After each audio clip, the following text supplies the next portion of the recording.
This episode comes straight from my own kid. We were at the pool, and after about the 100th underwater handstand, he popped up and asked me, "Dad, when I go underwater, how come the water doesn't go into my ears and into my brain?" And I stopped because that's a fantastic question. Water gets everywhere when you swim. Up your nose, in your ears, in your mouth if you're not careful. So why not straight through your ears and into your head? Here's the twist. Some of it does go in, just not nearly as far as you think. And what stops it is a tiny sealed drum hidden inside your skull. First surprise. The part of your ear you can see and touch, that's barely the beginning. Your ear has 3 sections and most of it is tucked inside your head, protected by bone. There's the outer ear, the flap on the side of your head, and the tunnel leading in. The middle ear, a small air-filled room, and the inner ear, deep inside where the real magic happens. So when your kid asks, "Does water get in my ear?" the real question is, how far? Let's follow the water. When you dive under, water flows into that first tunnel, the ear canal. It's about 1 inch long, roughly the width of a pencil. And yes, water absolutely goes in there. That's real. That glug my ear is full of water feeling after swimming, that's water sitting in the tunnel. So your kid is half right. Water does get into your ear. But then it hits a wall, a door at the end of the tunnel that it simply cannot pass. At the end of the tunnel is your eardrum. And it is exactly what it sounds like, a thin, tight membrane stretched across a tunnel like the skin of a drum. Thinner than a sheet of paper but completely sealed, watertight. The water fills the tunnel, presses up against the eardrum, and stops. It cannot get past. Behind that drum is not more tunnel. It's a sealed room full of air, walled off from the outside world. The water in your ear never reaches your brain because the eardrum slams the door a single inch in. That's the whole answer to my son's question. One tiny drum, one sealed door. Okay, but if the water just sits in the tunnel, why does it feel so strange? That sloshy, muffled, plugged up feeling. 2 reasons. 1.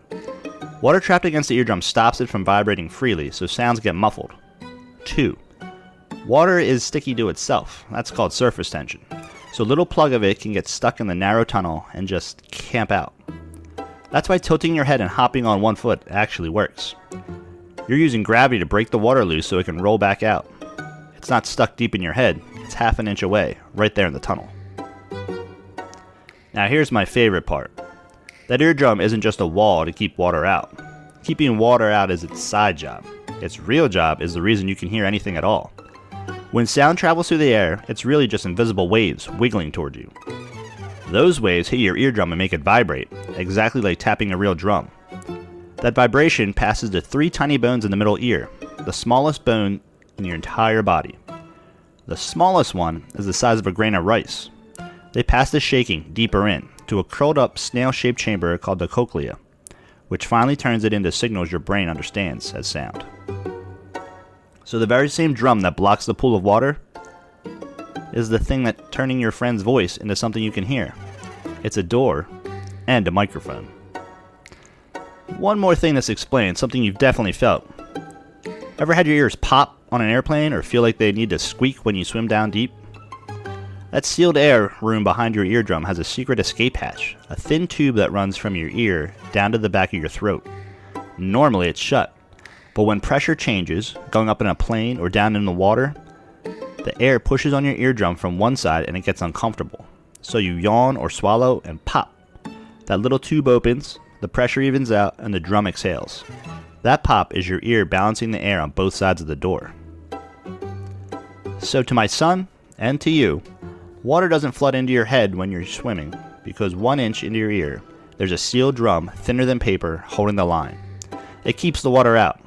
It turns sound into hearing, and it pops to keep your pressure even. Not bad for something the size of your pinky nail. Best questions always come from kids, so keep asking them.